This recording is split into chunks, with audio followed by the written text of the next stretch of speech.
दोस्तों नमस्कार। मैं नाथ सुनांचली कथा कहानी और उपन्यास के इस अंक के साथ पुनः हाजिर हूँ। दोस्तों इस समय मैं वाचन कर रहा हूँ उपन्यास राग दरबारी का, जिसे लिखा है श्रीलाल शुक्ल ने। दोस्तों मैं अपने पिछले वाचन में उपन्यास राग दरबारी के भाग 3 तक का वाचन कर चुका हूँ। आज लीजिए सुनिए उपन्यास राग दरबारी के चौथे भाग का वाचन मेरे अर्थात नाथ सोनांचली के स्वर में। कुछ घूरे घूरों से भी बदतर, कुछ दुकानें, तहसील, थाना, ताड़ी घर, विकास खंड का दफ्तर, शराब खाना, कॉलेज, सड़क से निकल जाने वाले को लगभग इतना ही दिखाई देता था।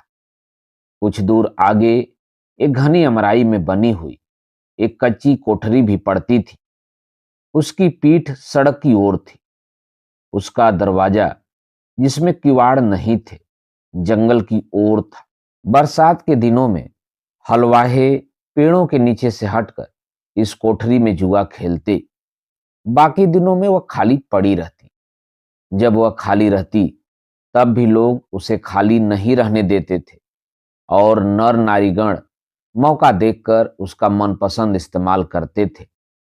शिवपालगंज में इस कोठरी के लिए जो नाम दिया गया था, वह हेनरी मिलर को भी चौंका देने के लिए काफी था। उसमें ठंडा पानी मिलाकर कॉलेज के एक मास्टर ने उसका नाम प्रेम भवन रख दिया था। घूरों और प्रेम भवन के बीच पड़ने वाले सड़क के इस हिस्से को शिवपालगंज का किनारा भर मिलता था। ठेठ शिवपालगंज दूसरी ओर सड़क छोड़कर था। असली शिवपालगंज वैद्य जी की बैठक में था। बैठक तक पहुंचने के लिए गलियारे में उतरना पड़ता था। उसके दोनों किनारों पर छप्पर के बेतरीब उबड़ खाबड़ मकान थे। उनके बाहरी चबूतरे बढ़ा लिए गए थे और वे गलियारे पर हावी थे। उन्हें देखकर इस फिलॉसफी का पता चलता था कि अपनी सीमा के आसपास जहां भी खाली जमीन मिले, वहीं आंख बचाकर 2-4 हाथ जमीन घेर लेनी चाहिए। अचानक यह गलियारा एक मैदान में खो जाता था। उसमें नीम के 3-4 पेड़ लगे थे।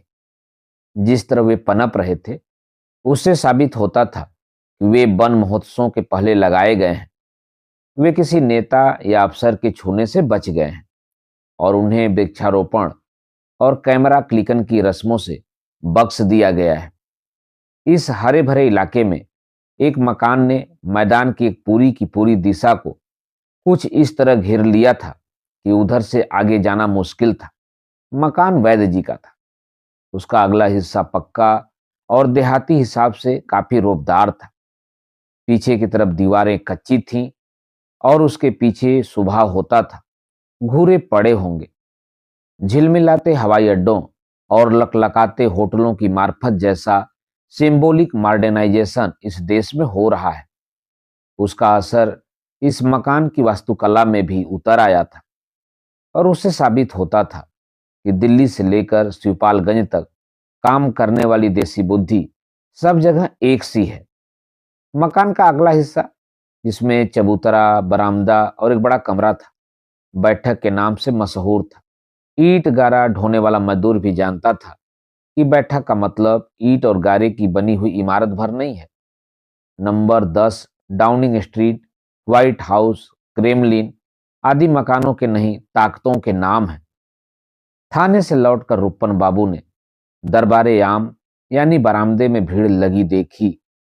उनके कदम तेज हो गए। धोती फड़फड़ाने लगी। बैठक में आते ही उन्हें पता चला कि उनके ममेरे भाई रंगनाथ शहर से ट्रक पर आए हैं। रास्ते में ड्राइवर ने उनसे 2 रुपए ऐंठ लिए हैं। एक दुबला पतला आदमी गंदी बनियान और धारीदार अंडरवियर पहने बैठा था। नवंबर का महीना था और शाम को काफी ठंडक हो चली थी, पर वह बनियान में काफी खुश नजर आ रहा था। उसका नाम मंगल था, पर लोग उसे सनीचर कहते थे। उसके बाल पकने लगे थे और आगे के दांत गिर गए थे। उसका पेशा वैद्य जी की बैठक पर बैठे रहना था। वह ज्यादातर अंडरवियर ही पहनता था। उसे आज बनियान पहने हुए देखकर रूपन बाबू समझ गए कि सनीचर फॉर्मल होना चाहता है। उसने रूपन बाबू को एक सांस में रंगनाथ की मुसीबत बता दी और अपनी नंगी जांघों पर तबले के कुछ मुश्किल बोल निकालते हुए ललक कर कहा, बद्री भैया होते तो मजा आता। रूपन बाबू रंगनाथ से छूटते ही बोले, तुमने अच्छा ही किया रंगनाथ दादा, 2 रुपया देकर झगड़ा साफ किया। जरा सी बात पर खून खराबा करना ठीक नहीं। रंगनाथ रूपन बाबू से 1.5 साल बाद मिल रहा था। रूपन बाबू की गंभीरता को दिन भर की सबसे दिलचस्प घटना मानते हुए रंगनाथ ने कहा, मैं तो मारपीट पर उतर आया था, बाद में कुछ सोचकर रुक गया। रूपन बाबू ने मारपीट के विशेषज्ञ की हैसियत से हाथ उठाकर कहा, तुमने ठीक ही किया। ऐसे ही झगड़ों से स्टूडेंट कम्युनिटी बदनाम होती है। रंगनाथ ने अब उन्हें ध्यान से देखा। कंधे पर टिकी हुई धोती का छोर, ताजा खाया हुआ पान, बालों में पड़ा हुआ कई लीटर तेल, स्थानीय गुंडागिरी के किसी भी स्टैंडर्ड से वे होनहार लग रहे थे। रंगनाथ ने बात बदलने की कोशिश की। पूछा, बद्री दादा कहाँ हैं? दिखे नहीं। सनीचर ने अपने अंडरवियर को झाड़ना शुरू किया, जैसे कुछ चींटियों को बेदखल करना चाहता हो। साथ ही भौं में सिकोड़कर बोला, मुझे तो बद्री भैया याद आ रहे हैं।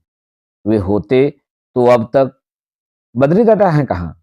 रंगनाथ ने उधर ध्यान न देकर रूपन बाबू से पूछा।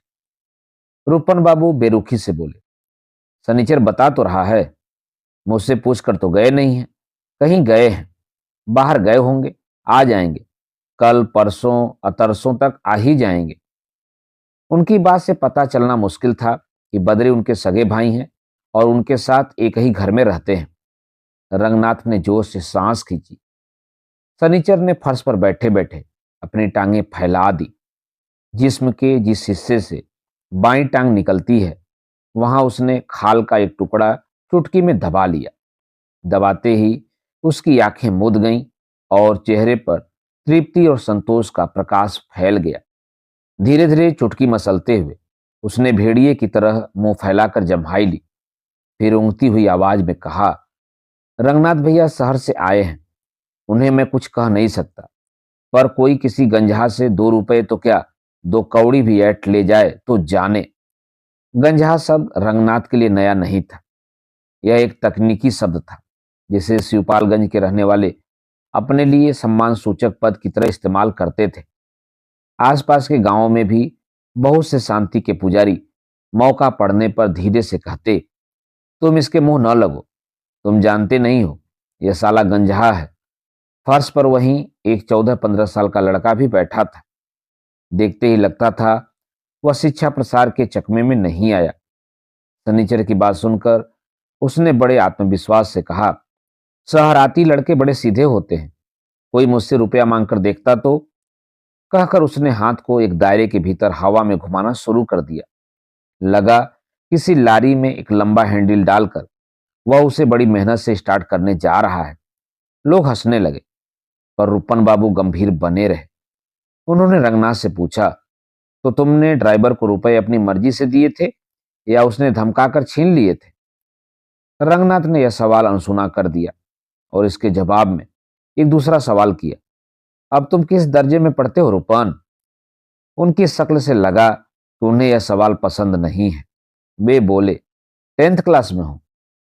तुम कहोगे कि उसमें तो मैं 2 साल पहले भी था, पर मुझे तो शिवपालगंज में इस क्लास से बाहर निकलने का रास्ता ही नहीं सूझ पड़ता। तुम जानते नहीं हो दादा, इस देश की शिक्षा पद्धति बिल्कुल बेकार है। बड़े बड़े नेता यही कहते हैं, मैं उनसे सहमत हूं। फिर तुम इस कॉलेज का हाल नहीं जानते। लुच्चों और शोधों का अड्डा है। मास्टर पढ़ाना लिखाना छोड़कर सिर्फ पॉलिटिक्स भिड़ाते हैं। दिन रात पिताजी के नाक में दम किए रहते हैं कि यह करो वह करो, तनख्वाह बढ़ाओ, हमारी गर्दन पर मालिश करो। यहाँ भला कोई इम्तिहान में पास हो सकता है? हैं कुछ बेशर्म लड़के भी जो कभी कभी इम्तिहान पास कर लेते हैं, पर उससे। कमरे में अंदर वैद्य जी मरीजों को दवा दे रहे थे। अचानक वे वहीं से बोले, शांत रहो रूपन, इस कुव्यवस्था का अंत होने ही वाला है। जान पड़ा कि आकाशवाणी हो रही है। घबराओ नहीं वसुदेव, कंस का काल पैदा होने ही वाला है। रूपन बाबू शांत हो गए। रंगनाथ ने कमरे की ओर मुंह करके जोर से पूछा, मामा जी, आपका इस कॉलेज से क्या ताल्लुक है? ताल्लुक? कमरे में वैद्य जी की हंसी बड़े जोर से गूंजी। तुम जानना चाहते हो कि मेरा इस कॉलेज से क्या संबंध है? रूपन, रंगनाथ की जिज्ञासा शांत करो। रूपन ने बड़े कारोबारी ढंग से कहा, पिताजी कॉलेज के मैनेजर हैं। मास्टरों का आना जाना इन्हीं के हाथ में है। रंगनाथ के चेहरे पर अपनी बात का असर पड़ते हुए उन्होंने फिर कहा, ऐसा मैनेजर पूरे मुल्क में न मिलेगा। सीधे के लिए बिल्कुल सीधे हैं और हरामी के लिए खानदानी हरामी। रंगनाथ ने यह सूचना चुपचाप हजम कर ली और सिर्फ कुछ कहने की गैर से बोला, और कोऑपरेटिव यूनियन के क्या हाल है? मामा जी उसके भी तो कुछ थे। थे नहीं हैं, रूपन बाबू ने जरा तीखेपन से कहा। मैनेजिंग डायरेक्टर थे, हैं और रहेंगे। वैद्य जी थे, हैं और रहेंगे। अंग्रेजों के जमाने में वे अंग्रेजों के लिए श्रद्धा दिखाते थे। देसी हुकूमत के दिनों में वे देसी हाकिमों के लिए श्रद्धा दिखाने लगे। वे देश के पुराने सेवक थे। पिछले महायुद्ध के दिनों में जब देश को जापान से खतरा पैदा हो गया था, उन्होंने सुदूर पूर्व में लड़ने के लिए बहुत से सिपाही भर्ती कराए। अब जरूरत पड़ने पर रातों रात वे अपने राजनीतिक गुट में सैकड़ों सदस्य भर्ती करा देते थे। पहले भी वे जनता की सेवा, जज की इजलास में जूरी और असेसर बनकर, दीवानी के मुकदमों में जायदादों के सुपुर्दगार होकर और गांव के जमींदारों में लंबरदार के रूप में करते थे। अब वे कोऑपरेटिव यूनियन के मैनेजिंग डायरेक्टर और कॉलेज के मैनेजर थे। वास्तव में वे इन पदों पर काम करना नहीं चाहते थे, क्योंकि उन्हें पदों का लालच न था, पर उस क्षेत्र में जिम्मेदारी के इन कामों को निभाने वाला कोई आदमी ही न था। और वहां जितने नवयुवक थे, वे पूरे देश के नवयुवकों की तरह निकम्मे थे। इसलिए उन्हें बुढ़ापे में इन पदों को संभालना पड़ा था। बुढ़ापा, वैद्य जी के लिए इस शब्द का इस्तेमाल तो सिर्फ अरिथमेटिक की मजबूरी के कारण करना पड़ा, क्योंकि गिनती में उनकी उम्र 62 साल की हो गई थी। पर राजधानियों में रहकर देश सेवा करने वाले सैकड़ों महापुरुषों की तरह वे भी उम्र के बावजूद बूढ़े नहीं हुए थे। और उन्हीं महापुरुषों की तरह वैद्य जी की यह प्रतिज्ञा थी कि हम बूढ़े तभी होंगे जबकि मर जाएंगे, और जब तक लोग हमें यकीन न दिला देंगे कि तुम मर गए हो, तब तक अपने को जीवित ही समझेंगे और देश सेवा करते रहेंगे। हर बड़े राजनीतिज्ञ की तरह वे राजनीति से नफरत करते थे और राजनीतिज्ञों का मजाक उड़ाते थे। गांधी की तरह अपनी राजनीतिक पार्टी में उन्होंने कोई पद नहीं लिया था, क्योंकि वे वहां नए खून को प्रोत्साहित करना चाहते थे। पर कोऑपरेटिव और कॉलेज के मामलों में लोगों ने उन्हें मजबूर कर दिया था, और उन्होंने मजबूर होना स्वीकार कर लिया था। वैद्य जी का एक पेशा वैदक भी था। वैदक में उन्हें दो नुस्खे खास तौर से आते थे, गरीबों का मुफ्त इलाज और फायदा न हो तो दाम वापस। इन नुस्खों से दूसरों को जो आराम मिला हो वह तो दूसरी बात है, खुद वैद्य जी को भी आराम कभी नहीं थी। उन्होंने रोगों के दो वर्ग बना रखे थे, प्रगट रोग और गुप्त रोग। वे प्रगट रोगों की प्रगट रूप से और गुप्त रोगों की गुप्त रूप से चिकित्सा करते थे। रोगियों के मामले में उनकी यह एक थ्योरी थी कि सभी रोग ब्रह्मचर्य के नाश से पैदा होते हैं। कॉलेज के लड़कों का तेजहीन, मरियल चेहरा देखकर वे प्रायः इस थ्योरी की बात करने लगते थे। अगर कोई कह देता कि लड़कों की तंदुरुस्ती गरीबी और अच्छी खुराक न मिलने से बिगड़ी हुई है, तो वे समझते थे कि वह घुमाकर ब्रह्मचर्य के महत्व को अस्वीकार कर रहा है। और चूंकि ब्रह्मचर्य को न मानने वाला बदचलन होता है, इसलिए गरीबी और खुराक की कमी की बात करने वाला भी बदचलन है। ब्रह्मचर्य के नाश का क्या नतीजा होता है, इस विषय पर वे बड़ा खौफनाक भाषण देते थे। सुकरात ने शायद उन्हें या किसी दूसरे को बताया था कि जिंदगी में 3 बार के बाद चौथी बार ब्रह्मचर्य का नाश करना हो तो पहले अपनी कब्र खोद लेनी चाहिए। इस इंटरव्यू का हाल वे इतने सचित्र ढंग से पेश करते थे कि लगता था ब्रह्मचर्य पर सुकरात उनके आज भी अवैतनिक सलाहकार हैं। उनकी राय में ब्रह्मचर्य न रखने से सबसे बड़ा हर्ज यह होता था कि आदमी बाद में चाहने पर भी ब्रह्मचर्य का नाश करने लायक नहीं रह जाता था। संक्षेप में उनकी राय थी कि ब्रह्मचर्य का नाश कर सकने के लिए ब्रह्मचर्य का नाश न होने देना चाहिए। उनके इन भाषणों को सुनकर कॉलेज के 3/4 लड़के अपने जीवन से निराश हो चले थे, पर उन्होंने एक साथ आत्महत्या नहीं की थी, क्योंकि वैद्य जी के दवा खाने का एक विज्ञापन था, जीवन से निराश नवयुवकों के लिए आशा का संदेश। आशा किसी लड़की का नाम होता तब भी लड़के यह विज्ञापन पढ़कर इतने उत्साहित न होते, पर वे जानते थे कि संदेश एक गोली की तरह आ रहा है, जो देखने में बकरी की लेडी जैसी है, पर पेट में जाते ही रगों में बिजली सी दौड़ाने लगती है। एक दिन उन्होंने रंगनाथ को भी ब्रह्मचर्य के लाभ समझाए। उन्होंने एक अजीब सा शरीर विज्ञान बताया, जिसके हिसाब से कई मन खाने से पूछ छटाक रस बनता है, रस से रक्त, रक्त से कुछ और इस तरह आखिर में वीर्य की एक बूंद बनती है। उन्होंने साबित किया कि वीर्य की एक बूंद बनाने में जितना खर्च होता है, उतना एक एटम बम बनाने में भी खर्च नहीं होता। रंगनाथ को जान पड़ा कि हिंदुस्तान के पास अगर कोई कीमती चीज है तो वह वीर्य ही है। उन्होंने कहा कि वीर्य के 1000 दुश्मन हैं और सभी उसे लूटने पर आमादा हैं। अगर कोई किसी तरकीब से अपना वीर्य बचा ले जाए तो समझो पूरा चरित्र बचा ले गया। उनकी बातों से लगा कि पहले हिंदुस्तान में वीर्य रक्षा पर बड़ा जोर था, और एक ओर घी दूध की तो दूसरी ओर वीर्य की नदियां बहती थी। उन्होंने आखिर में एक श्लोक पढ़ा, जिसका मतलब था कि वीर्य की एक बूंद गिरने से आदमी मर जाता है और एक बूंद उठा लेने से जिंदगी हासिल करता है। संस्कृत सुनते ही शनिचर ने हाथ जोड़कर कहा, जय श्रीमान की। उसने सिर जमीन पर टेक दिया और श्रद्धा के आवेश में अपना पिछला हिस्सा छत की ओर उठा दिया। वैद्य जी और भी जोश में आ गए और रंगनाथ से बोले, ब्रह्मचर्य के तेज का क्या कहना? कुछ दिन बाद शीशे में अपना मुंह देखना, तब ज्ञात होगा। रंगनाथ सिर हिलाकर अंदर जाने को उठ खड़ा हुआ। अपने मामा के स्वभाव को वह पहले से जानता था। रूपन बाबू दरवाजे के पास खड़े थे। उन पर वैद्य जी के भाषण का कोई असर नहीं पड़ा था। उन्होंने रंगनाथ से फुसफुसाकर कहा, मुंह पर तेज लाने के लिए आजकल ब्रह्म की क्या जरूरत? वह तो क्रीम पाउडर के इस्तेमाल से भी आ जाता है। दोस्तों, अभी आप सुन रहे थे उपन्यास राग दरबारी के 4थे अध्याय का वाचन। दोस्तों, अब लीजिए सुनिए उपन्यास राग दरबारी के 5वें अध्याय का वाचन मेरे अर्थात नाथ सुनांचली के स्वर में।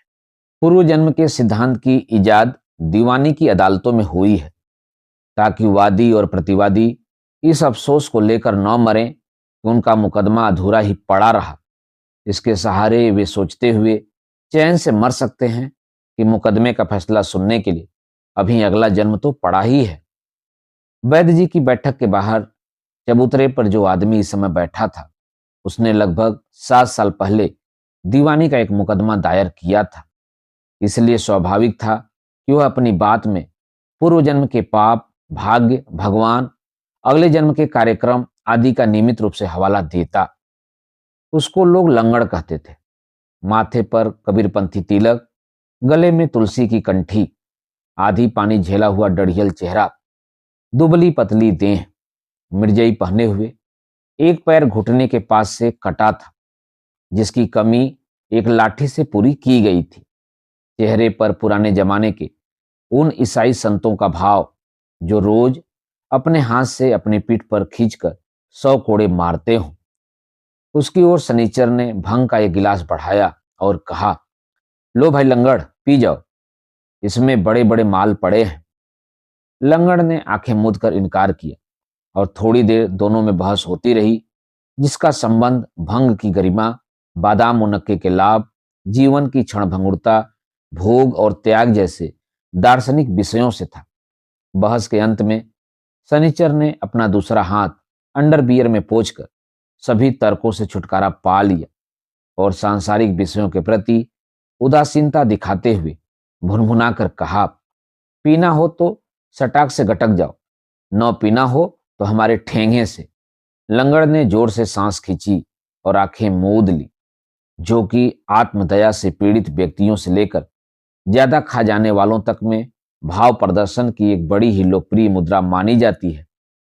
शनिचर ने उसे छोड़ दिया और एक ऐसी बंदर छाप छलांग लगाकर जो डार्विन के विकासवादी सिद्धांत की पुष्टि करती थी, बैठक के भीतरी हिस्से पर हमला किया।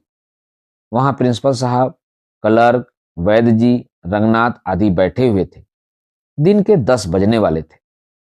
सनीचर ने भंग का वही गिलास और प्रिंसिपल साहब की ओर बढ़ाया और वही बात कही, पी जाइए मास्टर साहब, इसमें बड़े बड़े माल हैं। प्रिंसिपल साहब ने वैद्य जी से कहा, कॉलेज का काम छोड़कर आया हूं, इसे शाम के लिए ही रखा जाए। वैद्य जी ने स्नेहपूर्वक कहा, संध्या काल पुनः पी लीजिएगा। कॉलेज छोड़कर आया हूं, वे फिर बोले। रूपन बाबू कॉलेज जाने के लिए घर से तैयार होकर निकले। रोज की तरह कंधे पर पड़ा हुआ धोती का छोर, बूशर्ट, जो उनकी फिलॉसफी के अनुसार मैली होने के बावजूद कीमती होने के कारण पहनी जा सकती थी। इस समय पान खा लिया था और बाल संवार लिए थे। हाथ में एक मोटी सी किताब, जो खास तौर से नागरिक शास्त्र के घंटे में पढ़ी जाती थी और जिसका नाम जेबी जासूस था। जेब में 2 फाउंटेन पेन, एक लाल और एक नीली स्याही का, दोनों बिना स्याही के। कलाई में घड़ी, जो सिद्ध करती थी कि जो जुआ खेलता है उसकी घड़ी तक रेहन हो जाती है और जो जुआड़ियों का माल रेहन रखता है उसे कीमती घड़ी 10 रुपए तक में मिल जाती है। रूपन बाबू ने प्रिंसिपल साहब की बात बाहर निकलते निकलते सुन ली थी।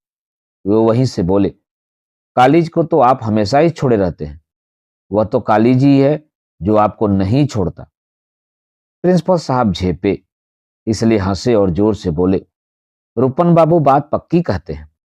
सनीचर ने उछलकर उनकी कलाई पकड़ ली, किलक कर कहा, तो लीजिए, इसी बात पर चढ़ा जाइए गिलास। वैद्य जी संतोष से प्रिंसिपल का भंग पीना देखते रहे। पीकर प्रिंसिपल साहब बोले, सचमुच ही बड़े बड़े माल पड़े हैं। वैद्य जी ने कहा, भंग तो नाम मात्र को है और नहीं भी। वास्तविक द्रव्य तो बादाम, मुनक्का और पिस्ता है। बादाम बुद्धि और वीर्य को बढ़ाता है, मुनक्का रेचक है, इसमें इलायची भी पड़ी है, इसका प्रभाव शीतल है, इससे वीर्य फटता नहीं, ठोस और स्थिर रहता है।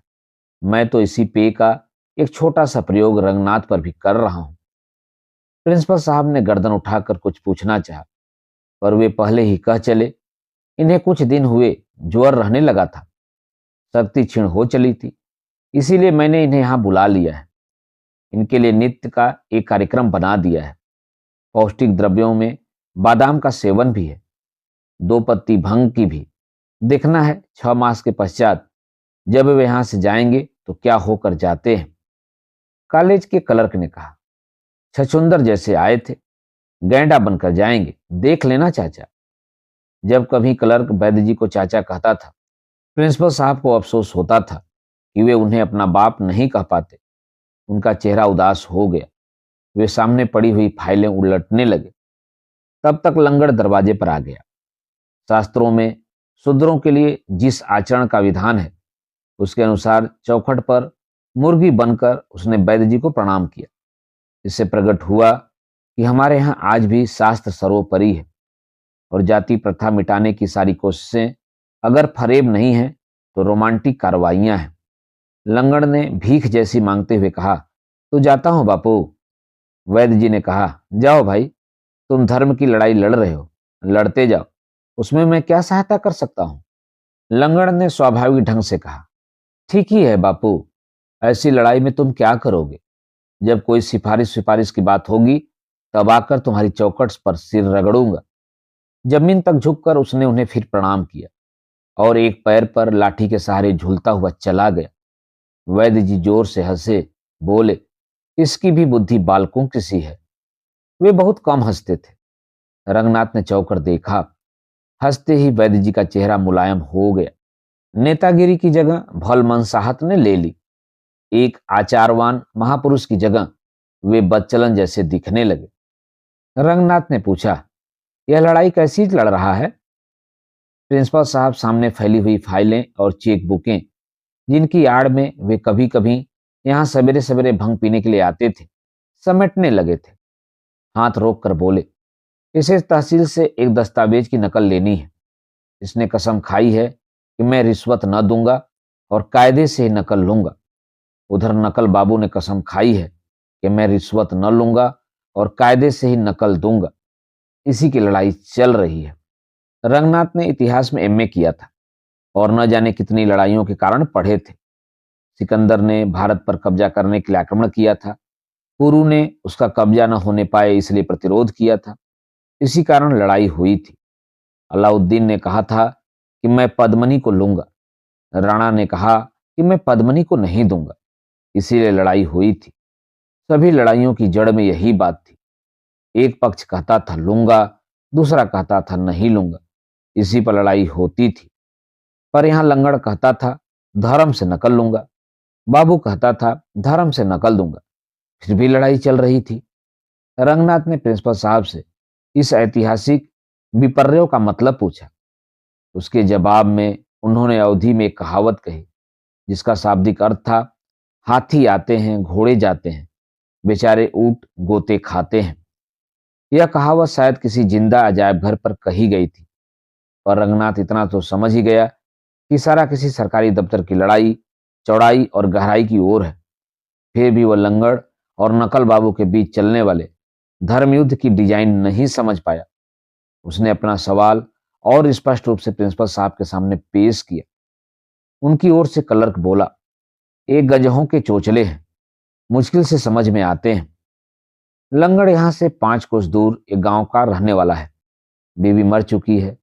लड़कों से यह नाराज है और उन्हें अपने लिए मरा हुआ समझ चुका है। भगत आदमी है। कबीर और दादू के भजन गाया करता है। गाते गाते थक गया तो बैठे ठाले एक दीवानी का मुकदमा दायर कर बैठा। मुकदमे के लिए एक पुराने फैसले की नकल चाहिए। उसके लिए पहले तफसील में दरख्वास्त दी थी। दरख्वास्त में कुछ कमी रह गई, इसीलिए वह खारिज हो गई। इस पर इसने दूसरी दरख्वास्त दी। कुछ दिन हुए यह तहसील में नकल लेने गया। नकल नवीस चिड़ी मार निकला। उसने 5 रुपए मांगे। लंगड़ बोला कि रेट 2 रुपए का है। इसी पर बहस हो गई। 2-4 वकील वहां खड़े थे। उन्होंने पहले नकलवीस से कहा कि भाई 2 रुपए ही में मान जाओ, यह बेचारा लंगड़ा है, नकल लेकर तुम्हारे गुण गाएगा। पर वो अपनी बात से बाल बराबर भी नौ खिसका एकदम से मर्द बन गया और बोला कि मर्द की बात एक होती है, जो कह दिया वही लूंगा। तब वकीलों ने लंगड़ को समझाया। बोले कि नकल बाबू भी घर गिरफ्तारी का आदमी है, लड़कियां ब्याहनी हैं, इसलिए रेट बढ़ा दिया है। मान जाओ और 5 रुपए दे दो। पर वह भी ऐठ गया।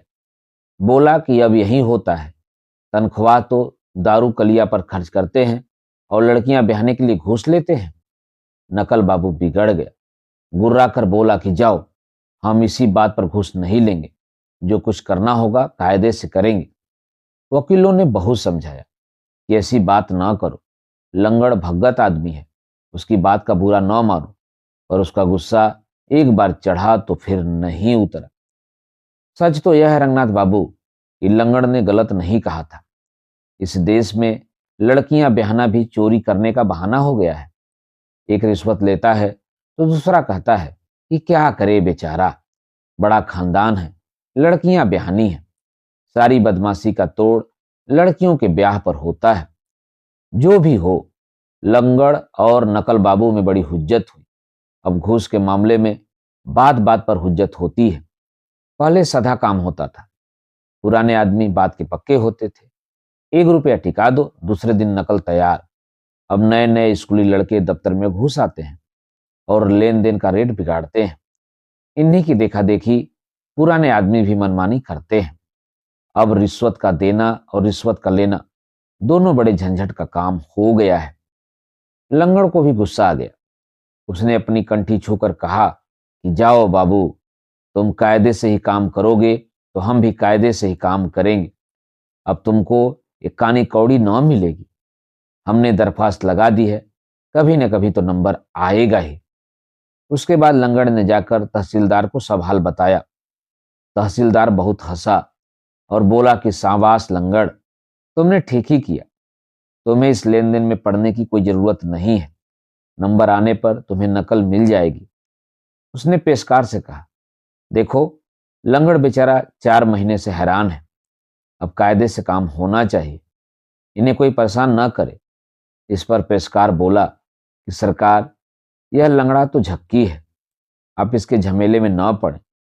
तब लंगड़ पेशकार पर बिगड़ गया। झां झां होने लगी। किसी तरह दोनों में तहसीलदार ने सुलह कराई। लंगड़ जानता है कि नकल बाबू उसकी दरख्वास्त किसी न किसी बहाने खारिज करा देगा। दरख्वास्त बेचारी तो चींटी की जान जैसी है। उसे लेने के लिए कोई बड़ी ताकत न चाहिए। दरख्वास्त को किसी भी समय खारिज कराया जा सकता है। फीस का टिकट कम लगा है, मिसिल का पता गलत लिखा है, एक खाना अधूरा पड़ा है, ऐसी ही कोई बात पहले नोटिस बोर्ड पर लिख दी जाती है और अगर उसे दी गई तारीख तक ठीक न किया जाए तो दरख्वास्त खारिज कर दी जाती है। इसीलिए लंगड़ ने अब पूरी पूरी तैयारी कर ली है। वो अपने गांव से चला आया है। अपने घर में उसने ताला लगा दिया है। खेत पात जंगल बैल बधिया सब भगवान के भरोसे छोड़ आया है।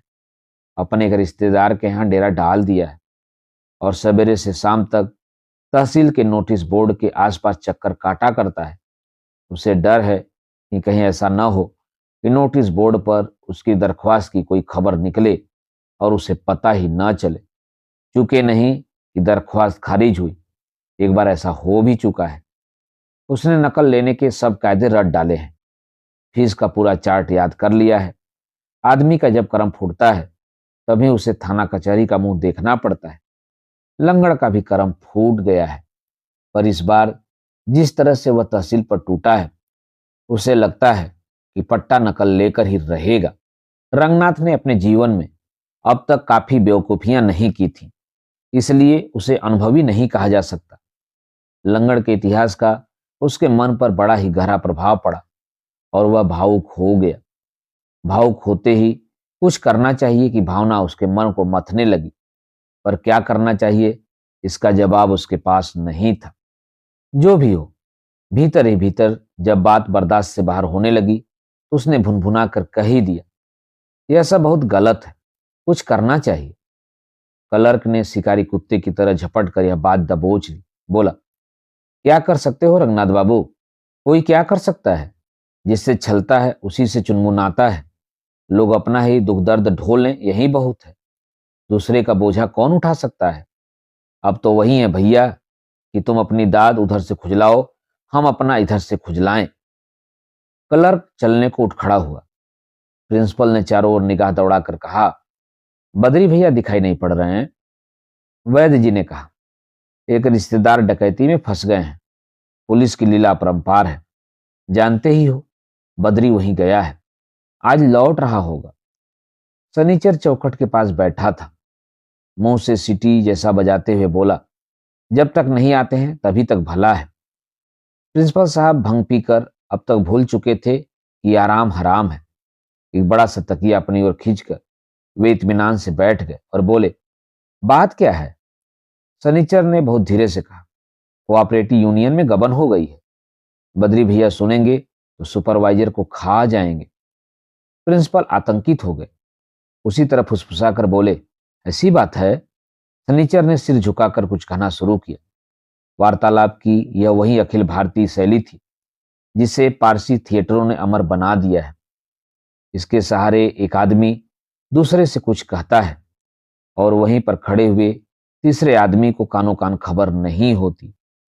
यह बात दूसरी है कि 100 गज की दूरी तक फैले हुए दर्शक गण उस बात को अच्छी तरह सुनकर समझ लेते हैं और पूरे जन समुदाय में स्टेज पर खड़े हुए दूसरे आदमी को छोड़कर सभी लोग जान लेते हैं कि आगे क्या होने वाला है। संक्षेप में बात को गुप्त रखने की इस हमारी परंपरागत शैली को अपनाकर सनीचर ने प्रिंसिपल साहब को कुछ बताना शुरू किया। पर वैद्य जी कड़क कर बोले, क्या स्त्रियों की भांति फुसफुस कर रहा है? कोऑपरेटिव में गबन हो गया तो कौन सी बड़ी बात हो गई? कौन सी यूनियन है जिसमें ऐसा न हुआ हो? कुछ रुक कर वे समझाने के ढंग पर बोले, हमारी यूनियन में गबन नहीं हुआ था, इस कारण लोग हमें संदेह की दृष्टि से देखते थे। अब तो हम कह सकते हैं कि हम सच्चे आदमी हैं। गबन हुआ है और हमने छिपाया नहीं है। जैसा है वैसा हमने बता दिया है। सांस खींचकर उन्होंने बात समाप्त की। चलो अच्छा ही हुआ, ये कांटा निकल गया, चिंता मिटी। प्रिंसिपल साहब तकिए के सहारे निश्चल बैठे रहे।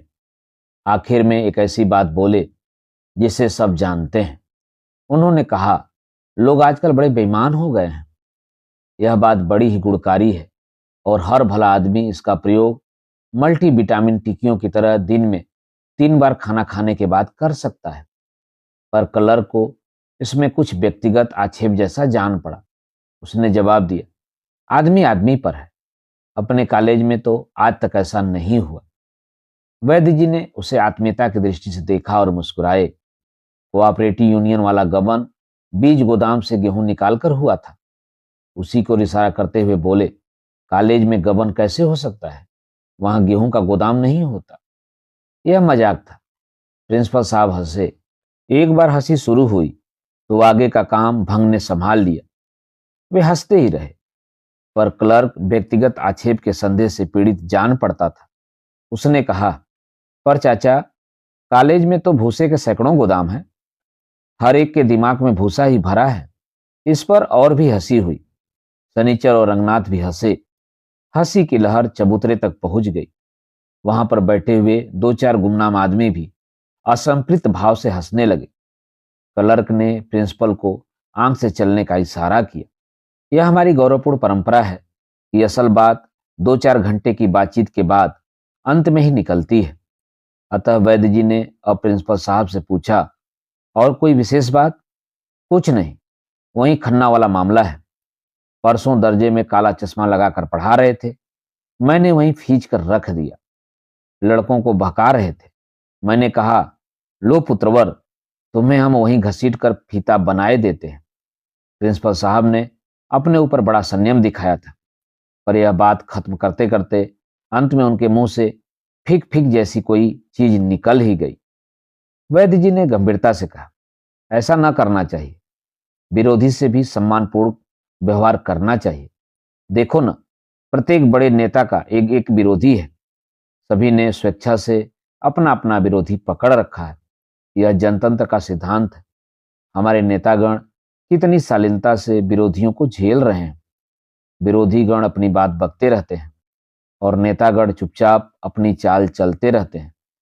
कोई किसी से प्रभावित नहीं होता। यह आदर्श विरोध है। आपको भी यही रुख अपनाना चाहिए। क्लर्क पर राजनीति के इन मौलिक सिद्धांतों का कोई असर नहीं हुआ। वह बोला, इससे कुछ नहीं होता चाचा। खन्ना मास्टर को मैं जानता हूं। इतिहास में एमए है, पर उन्हें अपने बाप तक का नाम नहीं मालूम। सिर्फ पार्टी बंदी के उस्ताद हैं। अपने घर पर लड़कों को बुला बुला कर जुआ खिलाते हैं। उन्हें ठीक करने का सिर्फ एक तरीका है, कभी पकड़कर दनादन लगा दिए जाए। इस बात ने वैद्य जी को और गंभीर बना दिया, पर और लोग उत्साहित हो उठे। बात जूता मारने की पद्धति और परंपरा पर आ गई। शनिचर ने चहक कर कहा कि जब खन्ना पर दनादन दनादन पड़ने लगे तो हमें भी बताना। बहुत दिन से हमने किसी को जुतियाया नहीं है। हम भी 2-4 हाथ लगाने चलेंगे। एक आदमी बोला कि जूता अगर फटा हो और 3 दिन तक पानी में भिगोया गया हो तो मारने में अच्छी आवाज करता है और लोगों को दूर दूर तक सूचना मिल जाती है कि जूता चल रहा है। दूसरा बोला कि पढ़े लिखे आदमी को जुतियाना हो तो गोरक्षक जूते का प्रयोग करना चाहिए, ताकि मार तो पड़ जाए पर ज्यादा बेइज्जती न हो। चबूतरे पर बैठे बैठे एक तीसरे आदमी ने कहा कि जुतियाने का सही तरीका यह है कि गिनकर 100 जूते मारने चलें। 99 तक आते आते पिछली गिनती भूल जाएं और 1 से गिनकर फिर नए सिरे से जूता लगाना शुरू कर दें। चौथे आदमी ने इसका अनुमोदन करते हुए कहा कि सचमुच जुतियाने का यही एक तरीका है और इसीलिए मैंने भी 100 तक गिनती याद करनी शुरू कर दी है। दोस्तों, अभी आप सुन रहे थे उपन्यास राग दरबारी के 5वें अध्याय का वाचन मेरे अर्थात ना सुनांचली के स्वर में। दोस्तों, उपन्यास राग दरबारी के आगे के अध्यायों का वाचन आप मेरे वाचन के अगले क्रम में सुन सकते हैं। तो जुड़े रहिए कथा कहानी और उपन्यास के साथ। धन्यवाद। नमस्कार।